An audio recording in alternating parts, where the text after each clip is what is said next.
유방은 광무산에서 대승을 거둔 한신을 크게 치하했다. 그리고 이 기세를 몰아 항우를 여기서 끝내기를 바랬다. 한신은 부하 장수들을 모아 군을 점검하고 항우에 대한 총공격을 준비시켰다. 그렇게 사흘이 지났다. 만반의 준비가 끝난 한신은 다음날 초나라를 칠 계획을 하고 있었다.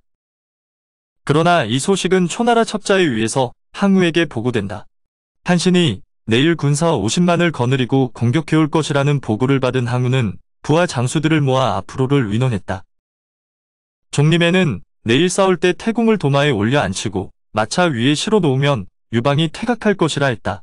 유방이 퇴각하지 않으면 태공을 삶아 죽이겠다고 하면 화평을 약속할 것이라는 말도 함께했다.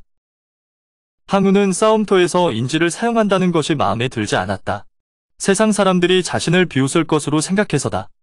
하지만 이미 군사가 많이 상했고 군량도 떨어져가는 마당에 별다른 도리가 없었다. 어쩔 수 없이 항우는 항백을 시켜 종림회의 말대로 준비시키도록 지시한다.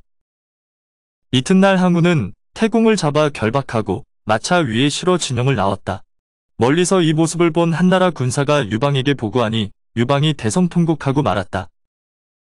이렇게 해서 항우는 유방을 퇴각시키지는 못했지만 당장의 위기를 넘길 수 있었다. 두 진영은 다시 각자의 본진으로 군사를 물렸다. 한나라 진영에서는 장량과 진평이 태공을 빼올 방법을 의논하고 있었다. 두 사람은 의논 끝에 항백에게 은밀히 사람을 보내서 항우가 인지를 내놓도록 계책을 쓰기로 했다.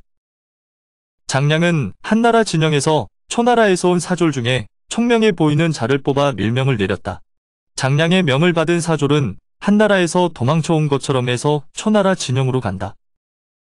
밀명을 받고 초나라 진영으로 들어간 사졸은 무사히 항백에게 장량의 편지를 전하고 답장을 받아 다시 한나라 진영으로 돌아왔다. 이렇게 해서 태공을 구하는 것이 목적인 장량과 화평 약속을 원하는 항백 간의 이해관계에 따라 두 사람은 의견을 나누었다. 항백은 항우가 태공을 죽이지 못하게 했고 장량은 유방에게 휴전 협상을 하라고 했다. 유방은 후공을 사신으로 초나라 진영으로 보냈다. 항우가 유방의 편지를 읽어보니 홍구 지방을 경계선으로 서쪽을 한나라 땅으로 동쪽을 초나라 땅으로 해서 휴전하기로 하자는 내용이었다. 항우는 오랫동안 한나라와 싸우느라 군사들이 피곤하고 군량도 부족하니 휴전을 하는 것이 좋겠다는 생각을 했다. 항우는 유방의 의견대로 휴전하기로 한다.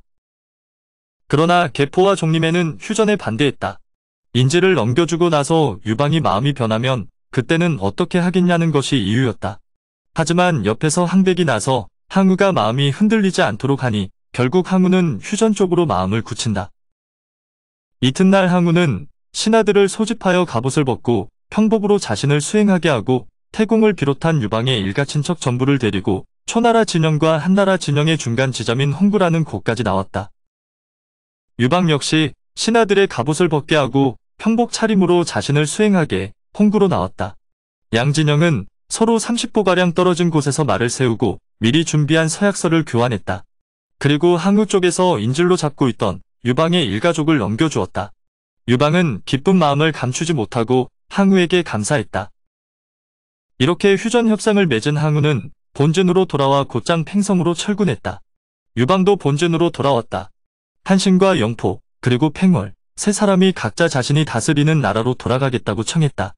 유방은 전쟁이 끝났으니 그렇게 하라고 명하여 그들을 돌려보냈다. 무사히 한나라로 돌아온 유방의 일가 친척들은 이미 소아가 영양성으로 데리고 출발한 뒤였다. 신하들을 돌려보낸 후 유방도 영양으로 돌아가려고 했다. 그러자 장량이 급히 유방을 말렸다. 만약 지금 유방이 영양으로 돌아간다면 한나라와 초나라의 구도는 굳어져 버릴 것이고 그러면 통일은 힘들어질 것이었기 때문이다. 장량은 통일의 대업을 이룰 수 있는 때는 지금이라고 말했다. 모든 정세가 유방에게 가장 유리한 이때 대업을 완수하지 못하면 다시 기회를 얻기 힘들 것이라 장량은 생각했다. 장량이 휴전 약속을 파기하고 군사 행동을 단행할 것을 권했으나 유방은 듣지 않았다. 이미 서약서를 교환하고 맹세까지 했기에 신용을 잃어버릴 것이 두려웠기 때문이다. 그러자 장량은 한 사람의 소신 때문에 대의를 잃어버리면 안 된다고 재차 권했다. 장량의 뒤에 서 있던 진평과 육가 그리고 수하 세 사람도 이구동성으로 같은 말을 했다. 처음에는 휴전 서약을 지키려고 했던 유방도 여러 신하가 장량과 같은 뜻으로 말하니 결국 마음을 돌려세웠다. 그리하여 유방은 고릉에 주둔하면서 군사를 다시 모으기 시작했다. 그리고 한신과 영포, 그리고 팽월도 다시 돌아오라는 명을 내렸다. 한편 팽성으로 돌아간 항우는 그동안 힘들었을 신하들을 집에 돌아가 편히 쉬게 했다.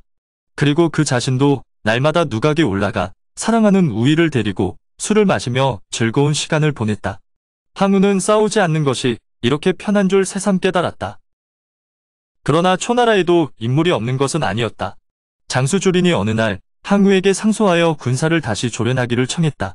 주린의 상소를 읽고 한참을 생각하던 항우는 종림회를 불러 다시 군사를 조련하라고 명한다. 이렇게 한나라와 초나라는 비록 휴전서약을 했지만 각자 군사를 준비하고 있었다. 그리고 이런 평화는 오래가지 못했다. 보름 정도 지났을 무렵 영양에 나가 있던 첩자로부터 급보가 날아왔기 때문이다. 한나라의 대군이 고릉으로 모이고 있다는 내용이었다. 항우는 정병 30만을 거느리고 고릉으로 진격을 시작했다. 오늘의 영상은 여기까지입니다. 영상이 도움이 되셨다면 구독과 좋아요, 알람 설정 부탁드립니다. 시청해주셔서 감사합니다.